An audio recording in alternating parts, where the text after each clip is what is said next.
welcome. Please take your seats. We're going to begin. Sorry, we're sort of tucked up in here today, so get to know your colleagues. Hi, my name's Camille Kenta-Kohausen, and Ira, my colleague Ira Lutoya, and I have been putting the conference together, although, of course, Sherry does all the work. And we're really excited to welcome you to the 2026 Festival of Learning and Teaching, where our focus is on how do we develop the class of 2030, which has been our working strategy around learning and teaching, thinking about what are we as academics and people who support teaching and learning and people who teach students, what do we need to do differently for that class of 2030 to be delivered on? And so there's no one better to introduce this than the architect of the class of 2030. We have the Provost, Peter Haynes, to welcome you to our conference today. Thank you very much.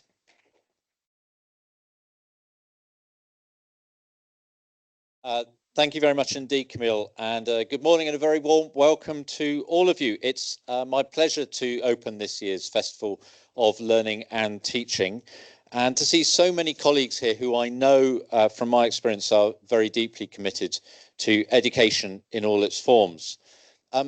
It's been brilliant to see over recent years how this festival has grown into an important and valued space within our community, a space for reflection, for exchange, and importantly, I think, for collaboration. It brings together all those shaping how we teach, how we support learning, and how we prepare our students for a rapidly changing world. As Camilla said, this year's theme of future-focused education and delivering on the class of 2030 is both timely and necessary. It asks us to look ahead with some clarity and intent, and to consider not only what our students need to know, but who they need to become. Now, building upon the learning and teaching strategy that we've had for a number of years now, Imperial's vision for the class of 2030 is ambitious. And of course, it won't have escaped your notice that 2030 is now not so far away from us, particularly when you think when the students who graduate in 2030 might begin. And if you're in the Faculty of Medicine, I know that they are already here with us. Now, as you know, we aim to provide an environment that's welcoming, supportive, and appropriately challenging, one in which disciplinary excellence sits alongside interdisciplinary collaboration and entrepreneurship, all supported by outstanding digital and physical infrastructure. But a vision of this kind only has meaning when it becomes a daily reality through our teaching, our curricula, and our institutional culture. And its impact has to be felt beyond the classroom and long after those graduation ceremonies, as our students spread out across the world, across different industries, bringing fresh ideas and advanced skills. And that means that employability, inclusion, and entrepreneurship cannot just sit at the margins of the student experience. They've got to be woven into it, embedded in what we teach, how we teach, and how students engage with their learning. We also recognize that education is no longer bounded by a single phase of life. The work underway at Imperial through continued development of the iExplore program, the Enterprise Lab, and the expansion of lifelong learning reflects a broader shift towards the more flexible, continuous, and responsive models of education. Similarly, we appreciate the growing importance of interdisciplinary approaches in addressing complex global challenges. All of these developments bring both opportunity and challenge. We need to continue the depth of disciplinary expertise that has always been a distinctive of an Imperial education.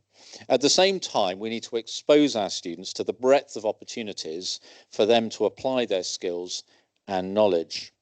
So across the festival, I know that you're going to see many examples of how colleagues are already responding to this agenda through interdisciplinary teaching, digital innovation, and the integration of real-world applications into learning. At their best, these approaches do much more than transmit knowledge or supply understanding. They develop agency, adaptability, and the confidence to operate in uncertain and evolving environments. That's ultimately what a future-focused education must achieve. So over the next 2 days and through the programme of workshops to follow, there is a significant opportunity to engage with these ideas in depth. So may I encourage you to use this time not only to share practice, but to challenge assumptions, to explore new approaches, and to build connections across disciplines and roles. The strength of this festival lies in the diversity of perspectives it brings together. The Class of 2030 strategy commits Imperial to excellence in education, but excellence must always evolve. So our ambition is not only to keep pace with change, but to help shape it, to foster an innovation-driven culture in higher education that prepares our students not simply to participate in the future, but to lead within it. So this festival is an important part of that work.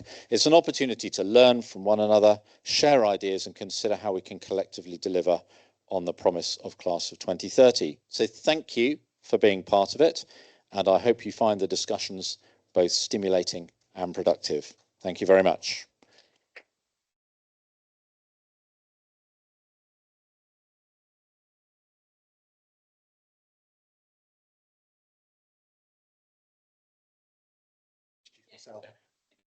Thank you.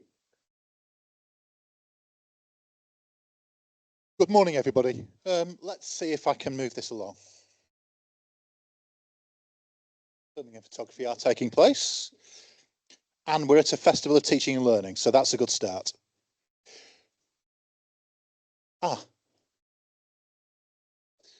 Fortunately for everybody, I don't have to do my dance session to try and fill. Good morning, everybody. Welcome to the first session. We're going to talk a little bit about the graduate labour market, and this is a presentation in two parts. I, Dr. Charlie Ball, Head of Labour Market Intelligence at Jisc, and de facto the higher education sector's TAME in-house labour market specialist. I'm going to talk broadly about the state of the graduate labour market as it stands right now. Mostly, in fact, pretty much entirely about undergraduate labour market data. There's quite a large corpus of data on postgraduate taught and postgraduate research, quite a bit of which I've written myself. But I'm going to focus on undergrad right now. And if you are interested in the postgraduate context, we'll have a Q&A session at the end and we can go into it in there, because the setting the scene as far as the undergraduate labour market is the crucial part of things. So I'm going to talk very broadly. And then Richard Carruthers is going to follow me and is going to talk very specifically about Imperial's context. So bear with me. I'm going to take you on a very, very quick tour of everything you need to know about the current state of the graduate labour market. Hands up who thinks that's going to be a cheerful session. Some optimists on a Monday morning. How nice. Right, so let's start with the very basics. Now, I'm going to hit you with a lot of stats, and here at Imperial College, that's going to delight many of you, I am sure.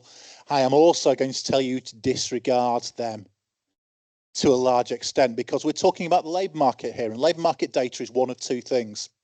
It is either timely, and there's some very timely data in here, some of this data is only days old, or it is accurate. And unfortunately, it can't be both of those things at the same time because of the difficulty of data structure, and particularly at the moment. I don't know if any of you noticed, but the current economic situation is somewhat volatile. So some of this data is quite old or quite backward looking, but it's quite accurate, and much of the data on this slide is very accurate. And I'm going to talk about graduate outcomes data, which is also very accurate, but also quite backward looking. And then we're going to talk about some data that's quite current and quite inaccurate. Don't take the exact figures too much to heart. What we are talking about is directions of travel and patterns that are important. So at the end of 2024, annual population survey data from the Office of National Statistics. We'll be getting new data in about 3 weeks, so this is very timely to do this now. There are about 16.6 million people in the UK workforce with degree equivalent qualifications. Since COVID, The UK has had a primarily graduate workforce, and it is very unlikely to go back. Absent very active government and industry interaction, we are now a predominantly graduate workforce in the UK. And at the same time, about 17.3 million people were employed in professional level jobs, about 53% of all UK jobs. You'll notice, and again, statistically literate Imperial College, you'll notice that 54% seems to be a lower number in bulk terms than 53%. And that's because some of those people do have qualifications that don't fit very well into our framework, UK framework. Some of those are overseas nationals. And it's worth stressing, actually, the UK qualification framework is really weird internationally. And some of those are older workers who have qualifications, usually sub-A level, that no longer fit into the kind of framework that we use. Actually, in most cases, those people who have qualifications that don't fit into our framework very well are below degree level. Are usually somewhere in somewhere in post-16 qualifications. So, although it looks like we're talking about different populations to an extent, we are for graduates. The crucial thing is we have slightly more people in professional level jobs than we have people with degrees. Now, you'll notice that don't say graduate jobs, except in that third slide, in that third box. It's because we don't have a formal definition of what a graduate job is. A professional level job is dictated by the Standard Occupational Classification System as derived by the Office of National Statistics. It's the occupational classification system used across all of UK social surveys. The higher education system has almost no input into that. There is one person on that steering group, and that person's from the HE system, and that person's job is basically to work out what a graduate job is. So if you have any issues with that particular question, you need to find that person and confront them. And that person is me. So if you've ever wondered, who is it who actually decides what a graduate job is? It's me. I decide what a graduate job is. And yes, I know all about technicians. But at the moment, the majority of people in the UK have a degree and are working in jobs that need them. Now, I've only got 20 minutes, and I can and have in the past spent more than 20 minutes on this slide alone. I promise you, this is the longest time I'm going to spend on any of the slides that we've got here. But in 2024, the number of people working in graduate level employment in the UK rose. It rises every year. In fact, actually, after adjustments, we'll get a new adjustments in April with the new data. I expect it actually to have gone up by about 70 to 75,000, because the last set of adjustments, we had an increase of about 150,000, and now it's dropped. But actually, the graduate labour market basically in the UK has risen steadily year on year for as long as this data has been collected in this way. It even rose during COVID. What's also important to stress is that jobs below degree level fell by 19,000. Quite a small fall, actually, in this particular case, but by and large, those jobs are going. I know there is a debate going on outside HE about the value of a higher education qualification and so on, and lots of people going, oh, why don't people do other qualifications? But the simple issue is, if you look at the social problems of the UK at the moment, they are not because there is a huge pool of unfilled, well-paid jobs for people who haven't gone to university. It is because there is not a pool of unfilled, well-paid jobs for people who have not gone to university, and the good quality jobs for people who haven't gone to university are small in number and eroding. There we go. That's for any journalists in the audience. This is graduate outcomes data, and this data is very accurate.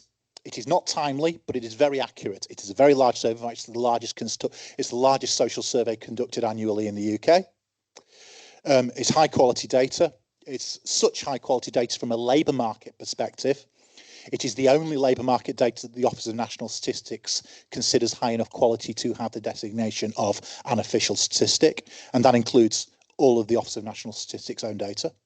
So the Office of National Statistics considered this to be better labour force survey labour data or labour market data than the labour force survey data. So I'm not looking at this from the point of view of metrics. I have my own view as somebody who's participated and in fact an active participant in the metric debate. I have my own view on the suitability of graduate outcomes data as a metric, which I will not state here in case the Office students are listening. They know what it is. But it's very good labour market data.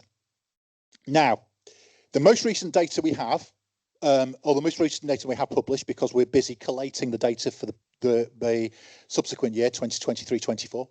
This data is taken 15 months after graduation. So these graduates were surveyed at the end of 2024. For those of you who are familiar with the way that the labour market has gone over the last 24 to 18 months, the labour market's current travails really started at in mid 2024. The graduate labour market started to get very difficult in the second part of 2024, and so these graduates were surveyed during that period. And you can see, and what really happened, I'm going to cut straight to the chase because this is going to come up, and I used to have a slide in here, but actually it's best explained now. Has AI actually replaced a lot of entry-level jobs? No, it has not. There's some evidence that there's a little bit of that happening in niches, but by and large, there is very little evidence of widespread substitution of AI for entry-level jobs for graduates. But what it has done is it has massively disrupted recruitment, because AI is very good at writing CVs and covering letters, and in fact much better than most people. And so graduates have been using it, and applicants in general, particularly graduates, and the entry-level graduate labour market is particularly vulnerable to this en masse. It has removed a barrier to entry in terms of the sheer effort it takes to write a decent letter. And so in 2024, when this really hit the market, we suddenly saw an incredible increase, tenfold, sometimes 30, 50-fold increase in applicant numbers to businesses. To put it into numeric terms, if you were a business who normally would expect 50 applicants for a job, so imagine you have 50 applicants for a job, you're a small or medium-sized business, you would normally expect 4 or 5 really good applicants who you could go straight on a shortlist. You maybe want to shortlist 7 or 8. You would have 10 applicants who are absolutely terrible, who you could just immediately bin off because they couldn't spell or didn't know what job they were applying for. And then you would be looking at the remaining 35 to sift for the remainder of your interview group, because you know that the 4 or 5 graduates who are very good will have applied for a lot of jobs, and everybody will think they're really good, so there'll be a lot of competition for them. With AI, you now get 500 applicants. You still only get 4 or 5 really good candidates. The 10 terrible candidates are now actually okay, and you can't tell the difference between them, the people who put no real effort in, and the rest of the applicants, and those applicants who are doing their best. And so instead of sifting 35 applicants, you are now sifting 495 applicants for your interview group, knowing that the 4 or 5 applicants who are really good and at top of your list have applied for multiple jobs and are going to be in demand even more so now things are more difficult.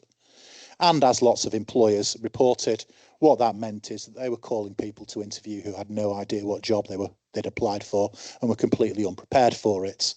And so, to cut a very long story short, 2024 blew the graduate recruitment market apart.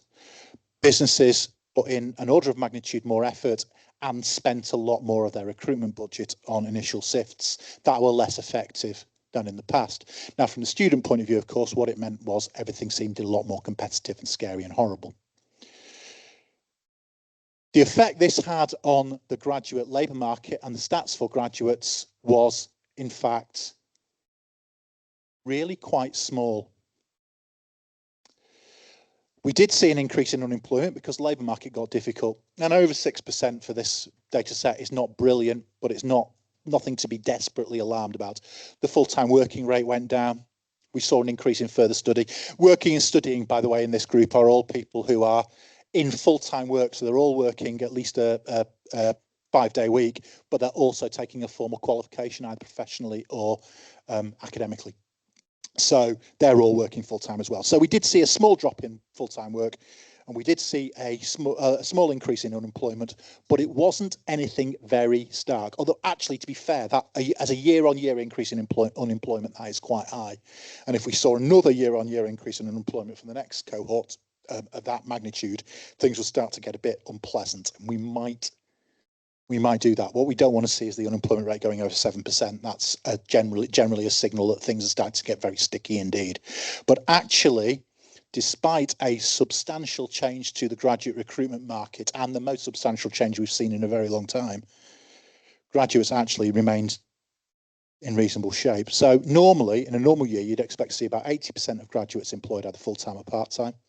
Further study rates go up a little bit. And actually, if you're in postgraduate recruitment, difficult labour markets are great because you'll get more postgraduate applicants. But of course, that's also subject to AI recruitment. So you've probably seen an increase in the number of AI-generated postgraduate applications, which are hard to sift. The unemployment rate went up 1% in round data, but when you dig into it, it was down. It was up by about 0.6%, which is still quite on the large side for an annual rise. But it's not the sort of thing you would expect to see if a recession had happened. Recession had taken place. If a recession was genuinely taking place, we would see a 1.5% increase in the unemployment rate. So there is not a recession going on in the graduate labour market right now. So it's in line with wider labour market expectations. And the reason why this is important and why I've presented it, even though this is quite old data, is the real-time data that we're getting, although inaccurate, is sufficiently useful that you can make informed predictions about how your graduates are going to do now, and how the graduate labour market in general is going to look over the next year or so. So let's take a so if we take a quick look at the jobs that graduates do and then get onto the real-time data. So in general, and this is really important for the point of view of Imperial College, this was the pattern for graduates last year. It differs from the norm in only two major ways. Firstly, IT was down quite a bit. The IT labour market is reliable in one very specific way. The IT labour market always overreacts to whatever is going on in the current labour market and is always in a process of correction for its last overreaction. So what went on in 2024 and through 2025 is we'd had COVID, and during COVID, the IT sector immediately basically shut down recruitment, laid a load of people off, and then found that hybrid working worked, and they shouldn't have laid all those people off. So as soon as lockdown ended, they over-recruited massively, hugely over-recruited in 2021, 2022. And then in 2023, 24, they laid a load of people off. They laid too many people off. And here we are at the process of them having laid too many people off. And now we're just at the start of them going, we laid too many people off. Let's recruit too many people. So we expect to see that process. There's some interesting structural reasons why that happens. It's mostly to do with IT being composed of quite young companies who haven't learned the lessons of previous recessions, like don't overreact. But that's the thing the IT sector does. So you always see the IT sector seesawing up and down. For those of you who are following it, you'll see, for example, IBM have said they're going to recruit 3 times as many graduates this year as last year. It's great news. It does beg the question of, is that more graduates than you actually need right now? You're in the IT sector. IBM are a little bit better at this sort of thing, but still not immune to it. Science, you'll see, is low. And science is low because these days, unlike, say, 20 to 30 years ago, the first degree labour market for science in the UK has pretty much gone. Science in the UK is now largely R&D, and that is largely a postgraduate and particularly a PhD preoccupation. It's why if we looked at the postgraduate labour, if we looked at the PhD labour market, science would be much the highest group, and actually at least half of those PhD scientists will be working outside of academia. So that is one big change that we've had over the last 20, or the major big change to the graduate labour market, in fact, probably over the last 20 to 30 years. Engineering, you can see, is still very healthy, though. IT, we'd normally expected around 8%. And then we've got business, HR and finance, which many of your graduates will be going into because it's a very lucrative industry and they do like scientists because of their numeracy. But health is much the most important part of the graduate labour market because the top 6 roles for graduates last year were nurses, coders and software professionals, doctors, primary teachers, advertising, marketing execs and secondary teachers. And if you want to pass yourself off as a graduate labour market expert, then you can walk wisely up to your friends and neighbours and tell them, I think I can predict what the top 6 jobs for graduates are going to be next year. because they're going to be those 6, unless we see secondary teachers going down a little bit and social workers, which is number 7 coming up. Likewise, the top 5 industry graduates are health, education, retail, local central government, business services, every single time. Now, retail is interesting in that those graduates are generally not working in graduate level employment. They are working in checkouts, and there is a proportion of graduates working in checkouts. But in general, even in a somewhat difficult year, the large majority of graduates go straight into graduate level occupations. So if we look at there, I was told the laser pointer isn't working, and that is true. But if you look at the clerical, secretarial and administrative roles at 8.5%, and all the ones to the right of that, those are the non-graduate jobs. So most graduates go straight into graduate level employment. We don't talk too much about international students. We do collect the data, but the basic issue is, and this is a very wordy slide, a lot of information in there. There's a very good report by my colleague Gosha Turner on the UK CISA website, which I would recommend you look at. But to cut a very long story short, the reason why we don't report international student data very much is in the UK, if you send official looking documents that seem to come from a government that ask you a load of personal information, Chinese students are oddly reluctant to fill them in. Can't put my finger on why that might be. And because Chinese students are the largest group of graduates that we have internationally, it means that the international data is unrepresentative in very interesting, statistically tricky ways. And so we do have this data, and we're careful about how we use it. In general, students from regimes that might be considered somewhat, and I'll choose my words carefully, somewhat more interested in what their graduates say and think, and there may be consequences for that back home. Graduates from those countries tend to be quite reluctant to fill in our forms, and that's just the simple fact of the matter. Not easily soluble. We do know that outcomes for international students who stay in the UK are not as good as home students. We do know that outcomes for international students who go home rather than stay in the UK are better than those that stay in the UK. But apart from that, we're quite cautious about what we report. So where are we right now? Well, early estimates from last week suggest that the graduate labour market, the vacancy market for the UK in general, labour market in general, has been pretty flat since September, which is actually good because it fell steadily for around 16 months before that. So in general, the labour market from mid-2024 to mid-2025 was horrible, and now it's stabilised at being horrible, but it's not getting any worse right now. Fortunately, no external shocks are coming. Oh, wait. For those of you who are asking, we do actually know what portion of those jobs are graduates. At the moment, around 55% of vacancies are for people with degree or are people in professional level employment. Now, that, of course, that doesn't mean entry-level graduates. That means people across the pitch. But most vacancies available now require degrees. The Bank of England reported, and this is quite interesting. So this is very new data. They reported on Thursday. Just over half of firms plan to maintain current staffing levels. Larger firms remain more cautious than SMEs about hiring. Many organisations are now using automation and AI not to replace jobs as such, but to minimise the requirement for headcount increase. And a lot of that underlying is because recruitment has become so difficult and costly. So they're using AI basically because of AI. For some large professional services firms making up important parts of the graduate recruitment market, they do say they are going to be reducing early career recruitment for the time being. But it's cost pressures at least as much as a lower volume of routine entry-level work, and they're saying actually we're getting rid of tasks and not jobs.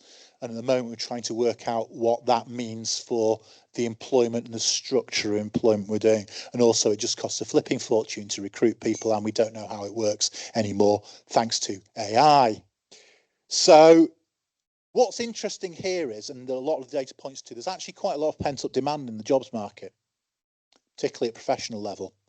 So it is having a knock-on effect, and we do expect at the moment 2025 to be no worse, or 2026 to be no worse than 2025, but it is problematic because of this impact of AI on recruitment. The Institute of Student Employees, who look after big training schemes, did say last year was down, but not massively, and apprenticeships are coming in to replace some, but by no means all. Still, only around 20% of the market is apprenticeships. Standard graduate recruitment is still much the most important section. REC, who are particularly good at this, and they're the Recruitment Employment Confederation, they look after agencies. And if you're interested in the labour market and labour market data, I do recommend you particularly to keep an eye on what the Recruitment Employment Confederation are saying. They do very good surveys, their data is high quality, and they report on it in a very sensible way. Agency recruitment has fallen steadily for 3 years, but now seems to be stabilising. As I say, this is very much a light at the end of the tunnel rather than things looking great. Things seem to be stopping getting worse at the moment rather than things looking great. But nevertheless, the Office of National Statistics are reporting there are still tens of thousands of vacancies in manufacturing, IT, financial services, business services, education, health, and the arts. And actually, pretty much all of those jobs are at graduate level. And with the exception of health, all are at or above the levels this time last year. Health is a special case, and many of you will be well aware that a lot of trusts have basically run out of recruitment money. And so although they need people, they can't afford to recruit right now, and have had a recruitment freeze on for quite a while. Chambers, looking after small business, say again, actually more businesses than you might expect are trying to recruit, and they're still finding it really difficult. And about 16% of businesses with more than 10 employees say they have an actual shortage of workers. Not they're struggling to recruit, but they don't have enough staff to carry out their current functions. And the labour market is sufficiently difficult and recruitment is sufficiently difficult that they feel they can't recruit anyway. So there's a lot of pent-up demand in the jobs market. Anyway, I'm going to finish up with a bit on the medium-term outlook. I appreciate I've overrun, sorry, Richard. The medium-term outlook, which at the moment is basically what's going to happen this week. Business confidence does appear to be stabilising, and absent external shocks, it looks like the jobs market might be a slight improvement, but don't know if any of you noticed, but the US president is somewhat impulsive. And that does mean that a level of certainty in the jobs market and for investment and for investors is very difficult to maintain at the moment. We are now bracing for an energy price shock. We don't know how serious it is. It could be very serious. Obviously, if there is a significant energy price shock, that is likely to send the global economy into recession, and all bets are off at that point. Because also, it is quite likely that although AI is likely to be an important part of the workforce over the next few years, literally trillions of dollars have been invested in it, and it's quite likely there's a bubble there. And if one or other of those things goes off, which is very, very likely, we're likely to go into a recession. So I think the most likely medium-term outlook at the moment is an energy price shock, which actually means that all that investment in costly and energy-intensive data centers may turn out to be a liability rather than a bonus. And I think there's a decent chance the AI bubble could burst this year, and we'll see a significant recession. We might coast through. The global economy has been surprisingly resilient to things like COVID and shocks, but I think there's a decent chance that at the moment, the outlook for graduates this summer is likely to be no worse than it was last year, unless one of these eventuates, in which case there'll be a recession on, and then we'll get to see what a difficult jobs market looks like, unfortunately. So on that cheerful note, I'm going to hand over to you. I've got to go off the clicker.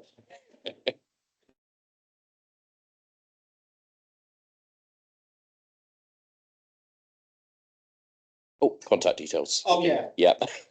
If in a very unlikely event you want to hear even more from me, get in touch. I am here to help you. I know it doesn't seem like it, but Okay, hi everyone, and thank you very much, Charlie. I'm a little nervous following Charlie because I've seen him present many times through Jisc, through the Association of Graduate Career Advisory Services, now Graduate Futures Institute, and now I've got to follow you. So little nervous today. But hi, my name is Rich Carruthers. I'm the Deputy Director of the Career Service here at Imperial. I'm going to go through a lot of slides very quickly. You hopefully will get a copy of the slides afterwards? Yes. And when you get the slides, the bottom right-hand side is going to have a little link, and you can click that and go through to further reading. And I've got some resources at the end and my email address up there, should you want to contact me or anyone in the team. So things that I'm going to try and cover today is what is our career service here at Imperial? And I'm going to break the delivery of these slides down into hopefully 3 sections. We're going to look at what do employers actually want from our graduates, the skills that they are after now and projected for 2030. What does recruitment look like at the moment? So we've heard a lot about AI being used, but what are our students actually having to face when they go into the job market? And hopefully end up with what can we do about that as a university? So, part 1, what do employers actually want from our students? Or anyone, really. The whole purpose of recruitment is trying to address these 3 questions. Do the hiring managers believe the candidate can do the job? Have they got the academic and the technical skills that are required? But do they have those transferable skills, sometimes referred to as soft skills, often now getting referred to as the human skills? So the collaboration abilities, the communication, negotiation, time management, organization, as well as their academic subject knowledge. Will they do the job? So we're starting to think now about the motivations. Why does this candidate actually want to work in this role at this organization? And can they articulate that? Can they build the connections between what that organization, that company does and what the student wants to do themselves? And are they going to fit? How are they presenting themselves through the recruitment process? What are their CVs and their cover letters looking like? Can we make sure that they are actually an authentic voice rather than an AI-generated piece of text? How are they articulating their values? How are they showcasing behaviors throughout the recruitment? And do they match the values and behaviors within the organization? So can they do it? Will they do it? And will they fit? Are the 3 big questions that hiring managers are trying to assess from graduate level right the way through to experienced hires. Now, what are those skills? They vary. But constantly, these are the top 20 that we keep seeing coming out through various different reports, through various different surveys, through the likes of LinkedIn, which sort of trawls through various job advertisements and is pulling those skill sets out. These are the top skills. They do break down into subsections. So communication. There is verbal communication, written communication, presentation skills, listening skills. You can start overlaying into that things like emotional intelligence, how they can sort of read a room. They also interlink. You can't work well with other people if you can't communicate, if you can't show some leadership or you can't negotiate. So these skills are embedded within the curriculum, but often students we find are struggling to really articulate and identify where they have shown these skills. So we have group projects within various academic disciplines, but often the students are struggling to really highlight on a CV or articulate within an interview that they have worked well with other people and how they went about that. So kind of in the career service, our role is trying to assist students with it. And we know there's pockets of good practice across the institution in really helping students identify and articulate these skills. But there's possibly more that we can do to support. Various skills reports are coming out predicting what the future may look like. So the World Economics Forum 2025, this is an example of one of those links that you can click at the bottom right if you want to go and see the report in more detail. But one of the areas that I thought was quite interesting is it talks a lot around technology and AI skill prediction for the future. The upper quartile is the big growth area. Now, I appreciate it's going to be very small up there, but we have things like AI and big data and technical literacy are appearing. But we are also starting to see things like leadership, social influence, resilience, flexibility, the creativity side, the human skills are really starting to be put towards the fore. So as well as having the technical and academic knowledge, they are also looking for, and will be looking more so in the future, for the human-based skills as well. And part of the reason may be, now I only actually heard about this phrase not that long ago. I'd heard of the VUCA world, the volatile, uncertain, complex and ambiguous world. But this talk now of we are very much moving into the Barney world of being brittle, anxious, non-linear and incomprehensible. Things are getting more challenging. Systems are changing rapidly. Companies are having to adapt incredibly quickly. Systems are collapsing and then they're having to rebuild within their organizations. And uncertainty can create panic. So that's why we're probably seeing resilience starting to come up in those skill sets, and the ability to communicate the ideas which are up in the mind across to other non-specialists, non-technical experts, and to collaborate and work effectively to build and take a company forwards. So again, if you want to learn more about that new Barney world, then there is a link on the slide. And it's not just various reports which are coming out sort of that are slightly dated, where the data is sort of being collected, but we've got one from Lightcast that was publishing last week. This is basically specifically looking at jobs featuring, or AI jobs, and the skills which are featured within them. The two in pink are the technical skills in the top 10. The other 8 are the human skills that constantly keep coming up. So communication, management, operations, leadership, customer service, writing, problem solving, and starting to think about those top 20 skills that are underpinned in there. You're going to have leadership, communication, negotiation, time management, etc. Coming through. And a lot of this is essentially being a good human in the world of AI. So some work which was done at Stanford University by Ann Portis started to identify the group and task behaviors that people can show. So the behaviors that we demonstrate when we're working with others, and we're grouped into task and maintenance being positives. So things like initiating, encouraging other people, supporting people, harmonizing where there's challenge, were identified as being really positive behaviors. And graduate recruiters are heavily looking for evidence of these behaviors throughout the recruitment process. What they don't want to see are the hindrance-based roles that are identified up here: the side chat, the degrading, the dominating conversations, the not engaging other candidates within selection recruitment activities. So there's quite a lot that our students have been expected to showcase to their recruiters as they go through processes for internships, placements, graduate level roles. And some of this will be true as well within master's, PhD applications. And through postdocs, through experienced hires, we're probably looking for these same skills. So what does recruitment actually look like for our students? You have probably seen the news and seen articles like this over the past few weeks. I've applied for 500 jobs in 2 months since I've graduated. The great graduate job drought, the jobpocalypse, I think was the Daily Mail's version on this. The news headlines are not painting a pretty picture. And things like 500 jobs in 2 months, I often start going, and I know my colleagues in the career service, we go, I wonder if that student ever engaged with their career service. I wonder if they asked for help. Because we do get our students and our alum coming back going, I've applied for lots of jobs. We are talking triple digit numbers, and they're being rejected. And often when we see the application, it is generic. It is Gen AI written. It is not telling their authentic voice. And immediately we can make some corrections. The student feels a little bit more positive about the situation. They understand what they're applying to, how they need to show that they are interested, motivated, etc.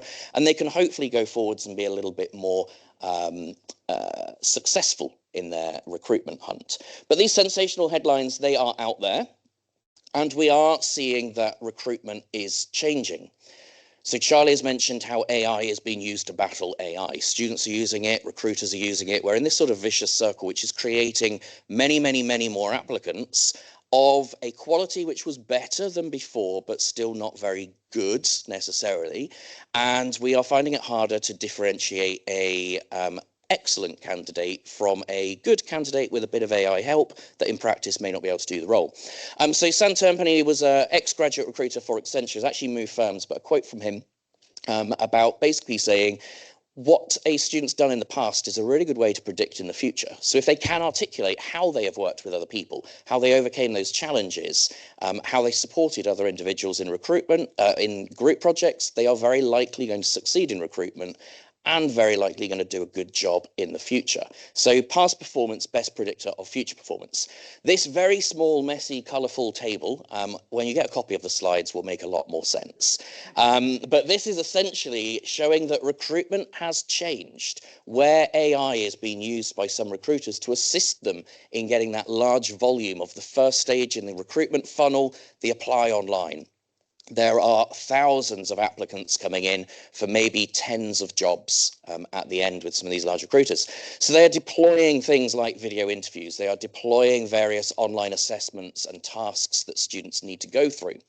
And it may be quite some time since any of you went through a recruitment process, or indeed through a graduate recruitment process, because I know for myself it has been. So I thought I would share with you what this can actually look like for a student in reality. There are multiple stages involved in a recruitment process. So I've just taken Schroders as an example. So an asset management company, you apply online. You are asked for lots of information about your degree, your university, your contact details, and maybe some statements addressing direct questions. At which point you may then be invited to take part in online assessments. These can take various different forms. They could be the old style numerical tasks. They could be much more immersive or online gamified assessments, because they have technology now that they can use. If successful at that, you may need to record your answers to interview questions. You're not actually engaging with a human. It's quite scary. It's you and your face on a screen. So you've lost that sort of return connection. If successful, come to an assessment centre. We'll actually witness how you work in practice. And then we might get you to those final stage interviews before we give you a contract or an offer for you to consider and decide if you want to accept. Now, some of these things may be a little alien to us, so briefly going to show you what these can look like. Various gamified assessments. This one's checking problem solving. Level 1 is very easy. Move the blue ball from the top of the screen to the bottom of the screen in the fewest moves. Try not to create a challenge for yourself later. As you move into level 2, level 3, level 10, level 15, these become much more difficult, and it's starting to really look at how does a candidate identify where they may be creating problems, mitigate against those problems. And there are big providers like Arctic Shores who are providing these types of platforms and pulling on lots of different data points and giving companies a projection of how this candidate may tackle something like problem solving in the job role. They can get a little bit more detailed and start creating work simulations. So this is a screenshot of an old Accenture simulation. And when the candidate clicks on different tiles, they encounter different work-based scenarios and they're asked to respond. The whole thing takes round about 90 minutes, and it's giving an exposure to a day in the life in the type of job they'd be doing. The bottom left is probably an icon we're all familiar with, email. They have to draft an email response to a client. So they've got to read, they've got to then think about their answer, they've got to actually then type it up. And the company has access to that and can see, well, how did the candidate respond? Were they getting the key points? What was their writing style like? They're checking if they could do the job. Bottom right-hand side, we're probably now all familiar with this, the Zoom call. So the candidate will watch a Zoom video and then the camera will come on and they'll be expected to contribute to that video. So this kind of a question is posed directly at them and they need to respond as they would for real in a Teams or Zoom call. And there are various other varieties that they can undertake. And then the video recorded interview, the big tool that many companies have released at an early stage. We have access to Shortlist Me, a training platform. We're actually being joined by one of the employees of that company this afternoon on the panel. So this is me attempting a McLaren racing engineering role. So all different types of companies are using this. And this is asking me about an engineering challenge and what approach did I take to solve the problem and the outcome. I get 20 seconds to read the question and to think about my answer, and then the recording will start. And I get 3 minutes maximum to give my answer, and then it will move on. Typically, the students will face about 5 or 6 questions that are getting recorded, and then the interviewer will be able to watch these back later on with potentially some AI assistance, helping them identify the candidates which are top of the pack to lower down. So our candidates are facing quite a lot. What can we as universities do about this? What is our role as a career service? What is our role as a collective academic community to try and assist? Well, we have lots of insights. Charlie's told us lots about the graduate outcomes data. We've got labour market information data. We are connected with employers. We also have information in from, this is taken from Sybil. So they run our Target Connect platform. They also do some research on the side. And there's an annual survey that they do, which has our universities' data separated out from the rest of the UK universities. So we can see the aspirational preferences of where our students would like to go. And then we can map that against what actually happens with the graduate outcomes survey. So we can sort of see a few years later, where did they actually end up? So this is useful for helping us think about which companies want to bring onto site to help our students find job roles. We also, though, get information to what do our students not like about recruitment? Video interviews, number one, they hate them. It is a very alien system for a student to go through, or for anyone to go through. Trying it out myself, I found this a very awkward process because you're asking questions and it is just your face back on the screen. You miss out on that human interaction of someone nodding or agreeing that you may get in a live interview.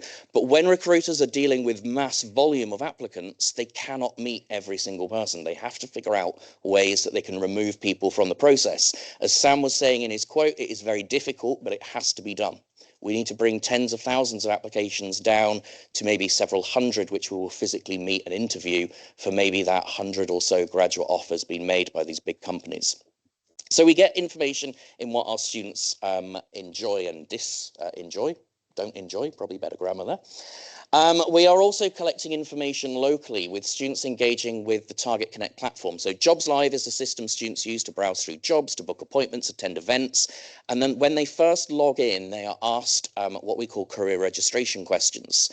So we ask them, where are they in their current career planning? So this is the undergraduate cohort taken yesterday. So these slides are very up to date. So what were our students saying that they are, where are they in their plans? We can class this into sort of like those which are starting to think about their future, those that are actively trying to apply, those which are really sort of moving forwards in the recruitment process. We know who these numbers are. We get the emails, so we are reaching out to these students, kind of a remedial approach on, you've told us that you are late stage in your undergraduate degree and you haven't started thinking about your career. We do exist. And just a light touch, you might want to come and use some of our resources or speak to us. Through to, you're applying and you're not getting anywhere. Here are some resources. You can book appointments. Are you aware that you can practice video interviews? So we can use this as a bit of a marketing approach. We can also find out what our students have been up to, because the other question is, what have you done in the last 12 months? And there are questions in there around internships. That hasn't massively dropped, despite what the press is saying, that the students are still getting those internships, not seen any huge cliff edge that they've gone over. What we have interestingly seen, though, is the number of students taking part-time work alongside their studies has increased quite dramatically over the years. So we're capturing this data as we move through each year. And there was an article or a blog published last week by Graduate Futures Institute by an academic up in Manchester. And I thought there's a really interesting angle that she takes in here. So accepting that that labour market is messy and that it isn't really explained. Students don't really know what's going on with it. We're trying to understand what's going on with it. Recruiters don't really know what's going on. They're trial and testing to find their way through.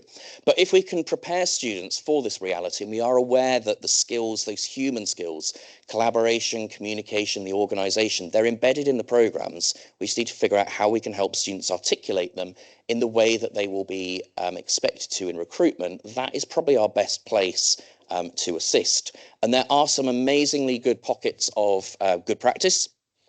Bad grammar again. Amazing pockets of good practice happening within Imperial, and there's areas where maybe there are scope to start thinking about our own programs that we're delivering and going, where might I be able to change the approach that we take in assessment? So the essay style assessments, it's open to AI. It could be challenged, but are there different ways? Exec summaries, checking the learning that a student has undertaken, not just the polished output. Thinking about the reflection, the decision making. Why did the student choose to tackle it in a certain way? Is that checking the learning? Is the scope for that within program or within assessment? Are there ways that we can then really get the students to start thinking about the skills that they have and surfacing them? and being explicit about those skills. So they are listed in many program specifications, but are students really reading the program specification and going, yeah, the team project will have the group aspect, obviously, but is it clear that they are getting the communication skills, the decision, the analysis, and then being able to reflect and talk about it through an interview process? So outside in the foyer, there is a poster, which a colleague within the Career Service has done with the Mechanical Engineering Department, which is starting to bring in those video interviews. The Shortlist Me platform being used to ask questions to reflect on their second year group project. So it's getting the authentic communication, because it is no longer a written reflection, it is now a verbal reflection. So the 2-minute video interview to try and answer questions on how did you overcome a challenge in a team. And it's mirroring what the students are going to encounter. We know the students don't like the video interviews, but encouraging them to engage within an academic time could be useful, because they're going to face them if they're applying out into recruiters. It's the big multinationals that are using these, but we are seeing those platforms becoming cheaper. We are starting to see medium and smaller companies going, we're getting the volume as well. We could use this to help us narrow down which candidates to bring forward to interview. So we'd encourage you to have a look at the poster outside, and any questions you've got, their contact details are on there, or the Career Service can assist, because we can also start thinking about closing the language. There's some work being done. It's called The Student Professional by Grad Consult, and they look at the language that was used in academia and the language which is used in industry. And there is a lot of crossover. And if we're thinking about how our students transition out into the workplace, they are entering a world which is confusing. The feedback they're going to get isn't going to necessarily be as clear as the feedback they get in academia. The pursuit of perfection and chasing that 70% to get them the first is something that students are very used to. And they know the difference between a 2-1 and a first, and they can aim for that. But out in the workplace, there are no grades. You are just going through this annual process with your line manager. So embracing failure is something as well, which we know that our students here, when developing resilience and learning from that, again in the workplace, how are they transitioning out there? So there's definitely some crossover.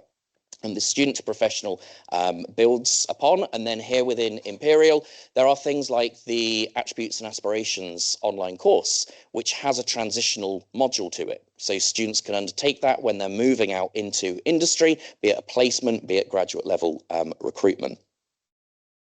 We can start thinking around collaborative teaching and assessment and going, well, how do we actually score and assess the students? So this is where Career Services could potentially help you. There's the anatomy of assessment, which we've been involved in shaping how assessments can look, but thinking about the subject-specific knowledge, that is the academic domain. But those transferable skills area and what are the skills that recruiters are looking for could be the area where the Career Service could assist. So we have bookended group projects, helping students identify how they can work well with others, and then helping them to reflect afterwards on how that experience actually was. It's kind of using Kolb's reflective cycle to go have that concrete experience, reflect on it, and then get better for the next time around. Co-designing meaningful world assignments, so thinking around that sort of the video interviews, how those could be used as part of reflection or part of assessment. Could it help to future-proof against generative AI in submission of courseworks? And trying to move from that sort of remedial, us reaching out, contacting students at various points, going, hey, you're applying for a job, we may be able to help you, to actually being much more embedded in the curriculum so that when they come to apply themselves, they are feeling that they are ready to articulate those skills that the hiring managers are after. So you'll be pleased to know that I have pretty much finished, and then it's time for questions. Further reading, there is a list of resources, which when you get the slides, you can have a read through more of that in further detail, and the contact details of the Career Service. Should you want to reach out, careers@Imperial is the best place. Say which department you're from, and we can connect you up with the consultant that looks after your student group. But thank you very much. I think we'll open to the questions.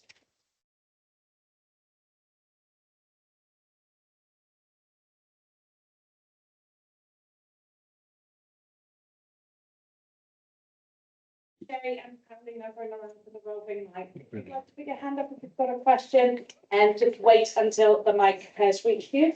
What's up with Jeffrey? That's fine. The actual process really. Okay, thank you.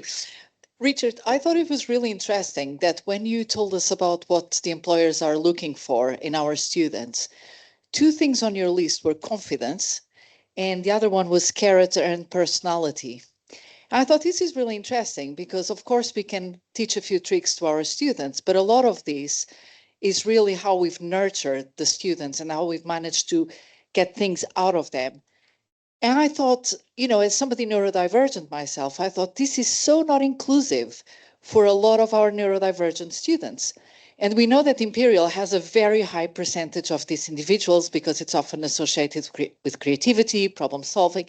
So how do we really help our students in this case? Because these are real, this just creates this basically doesn't allow us to create a level playing field, is what I'm trying to get to. Yeah. Is this working? Can that be? Yep. Richard, my question actually follows on very closely from Anna's, so I won't repeat anything she said, but we were clearly on the same wavelengths, which is to say that if one of our students goes to the Disability Advice Service and says, and they're diagnosed as having some cognitive learning difference or they're neurodivergent, pretty much the only thing that DAS can say is a recommendation for extra time or adjustments. We can't refer the student to some form of help which would assist them in dealing with unexpected questions or answering things without having the materials in advance. So what do you think we can do to offer students like that something other than trying in a way to avoid the problem or go around it? But my second, if you like, follow on from that is whether we should be worrying about this at all. So should we actually be thinking our students are here to study stuff that they're really excited about and to become experts in chemistry or engineering or whatever it is? We shouldn't really be worrying about the life they're going to meet, in their jobs and careers afterwards. And I sometimes worry that we're talking too much about making our graduates oven ready for their employers to exploit. A lot. I was making a couple of notes. Hopefully I'll try and get around to quite a bit of that. Some really valid points. I think the way that recruitment has gone to a lot more digital, online, less engagement with a human until the late stage has created challenges for neurodivergent students, but for all students as well. It is a very, I would encourage people to try one of these video interviews because it is a very different way of recruiting. When a student has encountered the process, they often afterwards say that their confidence has increased. So part of the training program is a before and after confidence level. So the exposure does make some students go, now I know what I'm going to face. I feel a little bit more comfortable because I've at least tried it. I know what I'm going to meet. When it comes to the actual live recruitment, like you were saying with DAS, that they often say some more time for exams. Often we encourage students to discuss disclosure with organisations at an early stage if possible. So Mark Allen's our careers consultant who's closely linked with the Disability Advisory Service and sits on Graduate Futures Disability National Board or panel. And often you'll find that the graduate recruiters will want to speak to the candidate to go, well, actually, what adjustment would work in a process? They identify and recognize some of the barriers which may be in place, and they would encourage a discussion, which we know students find very difficult to put their hand up and say, I need to do this differently. But the recruiters 99% of the time are open to that, going, what would work best for you? If the recording on a screen isn't the best way to get across your skill set, your personality, is it a different way? Like, would a phone interview or a live interview at that early stage? So the companies are accepting that they may need to do things slightly differently where they can, but the student often does need to put their hand up and say, in the vast volume of applicants, I'm going to be someone that needs slightly different, or this might work better for me in a different way. Most companies will be open to that. There's no magic wand, though, is probably the answer. If I can just briefly mention as well around is it our role as a university to help the students with this. You know, if they've come to study chemistry, they love chemistry, absolutely. They should get the best that they can academically from there. They may be going on to master's, PhD, but then where are they going after that? We know that a large number may postdoc, go down academic path, might move to industry, to something completely different. And I think as a university, yes, the student wants to come to study the subject, and they've chosen Imperial for its credentials of where we are. But within that, and if we think, I'm not sure on chemistry itself, but if I take, say, the Geological Society, so the accreditation for the degree programs sort of outside of Imperial, we have things like collaboration is part of their values. So where does the Learned Society also see the connection to these softer skills? They will probably be embedded in there. And how can we help nurture all students to identify those skills and then articulate them? Because they'll need them in any pathway that they go into.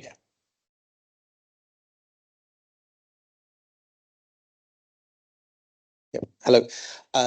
So my questions are going to follow on from Jeffrey and Anna's a little bit. You mentioned resilience a few times and embracing failure. I'm just interested to know how you think we prepare students for that when practically no one at Imperial fails anything ever. So, you know, is there something inherent in the way we're going about our assessment and educational work here that actually is not preparing people very well for that world, particularly when at the recruitment stage they're going to be assessed with a lot of in-person timed activities, and when they go on to work, you know, in real world problems, that you might end up failing more often than not if you're actually trying to innovate. So I wonder if you can comment on that, please. I can start and then I will. Can I just? Yeah. So one of the issues that employers sometimes have with students, particularly highly academically able students, is exactly as you said. They've never failed at anything. But the problem is when they get into business, there's bound to be a point at which they do. And for some people who have not experienced failure, that is very difficult for them. And they cope quite poorly with it. Their general feeling is that it would be helpful from their point of view if they have some evidence that students have been pushed out of their comfort zones. And for academic students, that doesn't mean making assessment more difficult, because that still is the comfort zone for a lot of highly academic students. It's making them do things that are outside their normal everyday, or encouraging them to do things that are outside their normal everyday set of actions. And sometimes for students with high academic backgrounds, that can be group work with people who maybe not as able as them, that kind of thing. So we do need to think quite carefully. Obviously, you don't want to push students directly into failure so that they can demonstrate that they've done it for employers. But we do need to put students in positions where they do things that are outside their everyday, so that employers can at least be confident that when they come across new and unexpected situations, which are inevitable, that they can cope with those. I will say that my experience of having done a PhD, and most of you doing a PhD, is that if you've managed to get through a PhD without anything going wrong, the PhD was probably structured poorly. And I think it's less of an issue, genuinely less of an issue for people at postgraduate qualifications. But then we'll all have stories of the highly academically able student who, upon hitting a PhD, simply couldn't cope with stuff that was outside the direct curriculum. So we're actually quite aware, and an institution like this is actually quite aware, that this can be a problem even for people on a relatively academic route. So that's probably something we want to bear in mind. I'd just maybe add to that is I think our students do fail. We see them in the career service, usually at that point where they have failed, because they go, I've applied for all these internships, I've been ghosted. Like, companies don't often get back to the applicant, and that I think is bad form on Yes. the companies. They will just go with the volume. I'm like, you could get a mail merge, I'm sure it'll be doable. But often the students, that is a point of failure when they haven't encountered that. And maybe we're seeing them coming into the career service at that point. There is a lot of imposter syndrome Students that we've brought into Imperial were probably top of their class. There is now someone is top of the class, someone is second, third, 10th, 50th. There's a lot of that adjustment. The Attributes Aspirations online course does talk around dealing with failure. So definitely there are some e-learnings to assist the students. And definitely when they enter into the workforce, it's going to be those challenges and overcoming. And one thing I think where academia differs very differently from the wider sort of world that the students will enter into maybe afterwards, particularly from undergrads going out, is very much taught within their discipline and not necessarily engaging in a group activity with students outside their discipline, unless maybe through hackathons, extracurriculars. And that's one of the challenges often companies are saying, is that the students are very much in their area. So all CivEng students work with CivEng, but out in the world, if they go into civil engineering, they're going to be working with people from different backgrounds. They'll be working with a whole variety of different perceptions. So getting students to sort of into those group projects within their academic field and learning that there are many different personalities. What is their personality? How does it create challenges maybe with other personalities? How do they overcome that? The negotiation, the influence, helping students to work in a team, I think is really quite valuable at university to help them better with their academics, but also articulate it when they get into those interviews and hopefully succeed. So regarding failure, I think the problem is that we need to embed productive failure within the curriculum, because failing, we all fail. But in an institution like ours, where we're all excellent, outstanding, and we go for really excellent work, I think we need to normalize productive failure. You don't learn unless you try and you fail. So that for me is quite critical. But going back to the employers thing, I think the problem about disclosure is that you end up othering people. And it is okay to be neurodivergent in this place. There's a certain safety in that, but in many places it's not. So I really like some of the work that Miri Firth has done recently, where she put forward the optionality in assessment. Why not do the same in employment? So when you invite people to apply for a job in your company, give them a range of options of how they can present themselves and produce their application. And then you're not othering anybody. You're just giving people the opportunity to actually do something that suits them as an individual. And that in itself will tell you an awful lot about the person, because it might already give you a way of sifting who might be better aligned for certain jobs. But you're not othering, you're not forcing people to step into what might be a discriminatory zone itself. Yeah. I'd agree. I think we've got a panel this afternoon with the guys that run Shortlist. That's probably a very good question we can put to them over how are they engaging with companies around that potential bias that may sneak into recruitment, because they have hundreds of organizations that are engaged with their platform. So I think it could be a very useful. And you're right, Miri, and I work with Miri. I work with Miri on a number of projects actually, and she's thought very, very carefully and very hard and continues to about some of these issues. And I think the work that she's doing is very useful and well worth keeping an eye on in this very specific area. And also the work she's doing on creativity and creative graduates is also very well worth keeping an eye on.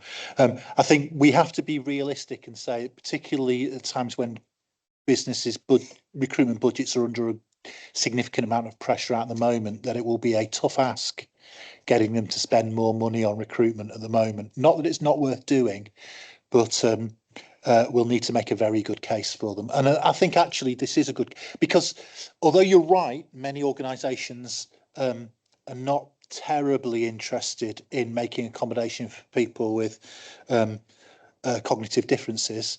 Many other organisations, my own included, for example, greatly value people with non-typical cognitive attributes and understand the value they bring. Hence the fact that I also neurodiverse work there. The big ask. Sorry, can I just say the big ask is a huge thing because we've constantly pushed back to recruiters on many things, this being one of them. But we've also pushed back, not just here from Imperial and the Career Service, but the Graduate Futures Institute has pushed towards the Institute of Student Employers and direct saying. And Miri is heavily involved in from the so we're doing it on a broad front here. So this one university on its own may not but no matter how influential, but we are looking at this on a broad front and trying to get some change made. But we have also had pushback from employers. I think one of the ones was the timescale of recruitment does not work for students. The October-November submission deadlines is when students are new to a university, busy, postgrad masters in particular, arrive maybe first time into the UK, studying a master's program, and then are expected to apply for a graduate level job for when they finish their course, when they've just started their course. Just enrolled, So much pressure, but then the pushback is always the business. They just need to get through the volume, and they've actually started sneaking earlier and earlier. Yeah, they have. So we've seen applications opening now in August, way before enrollments have even started. Yeah. So it's a tough call to push to them, but we are trying. We are trying. We're doing our best. Yeah, thank you. It's been really interesting. I wanted to turn the attention to the academics a little bit. So, embedding employability skills in degrees or preparing students for life is not a new thing. No. And, some of us have worked outside academia, but not many. Lots of people haven't left school since they were 4. So what can we do to help people work to design their assessments or their teaching? There's only so much resource Richard's team have, I think. Or maybe Charlie, if you got any good examples. My sense is maybe some of the non-Russell Group universities have done more in this space than we have, whether there's anything we can learn around that, because I think it's quite hard for me to assess somebody doing a video interview. I wouldn't know where to start. And I think actually that's the first step on the road, isn't it? It's basically how do we engage with this sort of thing? How do we embed employability in the curriculum? Is it at odds with our desire to create academic to engage in academic excellence and to encourage people to study their subject? I don't believe it is. I believe I think the first step is it's not at odds. This kind of thing is not at odds with the pursuit of an academic of ensuring that your students are academically capable. And the second is it's not necessarily an extra chore. It can be quite interesting and stimulating and can make you a more effective academic in the long run as well, from the academic point of view. But I think you're absolutely right that some institutions are a little bit further down the road, but also many of them do understand that in order to do this right, it does tend to need to be an institution specific response. So there are things you can look at the way that other institutions have done. But if you want to do it properly at Imperial, it'll have to be an Imperial specific set of solutions for Imperial's subject mix, academic mix and student mix. The first step is acknowledging that it can be done and it will not necessarily detract from your quite rightful pursuit of academic excellence.